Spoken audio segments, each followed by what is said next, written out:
Hey yo, so real quick, have you guys ever felt emotions? Have you guys ever gotten the feels? Well, if you haven't, then man, do I have the game for you. Ori and the Blind Forest is like if Disney made games. I mean, good games. And man, let me tell you, I was feeling all the feels. Some part of this game will get you hype, happy, excited, which is basically hype but less of it, sad and not just regular sad, nah, I mean Mufasa dying in Lion King sad. Look, I didn't cry, but I will say that these little clear water-like droplets poured out of my eyes at some point as I hugged my pillow to sleep. Well, that being said, this is a Metroidvania style game, which basically means there will be a lot of backtracking. I mean a lot of backtracking, cause if you don't have a certain ability to get through an obstacle, then you better revisit an area you thought you explored well and have a serious case of deja vu. Now, that may sound like a bad thing, but in all reality, this game is so beautiful and vibrant, it's like getting a giant hug, even though half the wildlife in the forest is trying to kill you.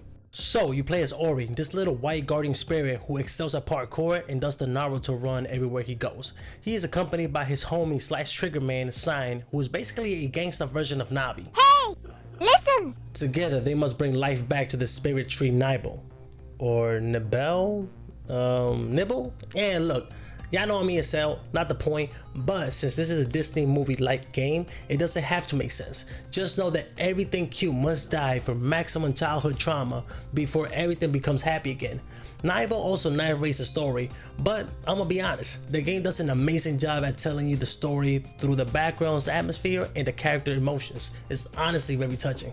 And look, I'm trying really hard not to spoil anything, but there's this giant owl who really wants you dead, and hear me out, mi gente. This is just a game you're gonna have to play for yourself. But man, I'm telling you, I found myself caring so much for little homie Ori that if I could go to that forest and protect little dude, I would do so with the quickness.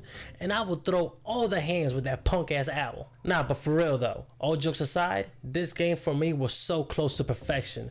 I mean, the music, the scripted set pieces, the art design was spectacular. My only complaint is that it wasn't longer. I mean, yeah, you can play it in single life mode, but if you do, you clearly got some deep-seated issues only a trained therapist is qualified to deal with.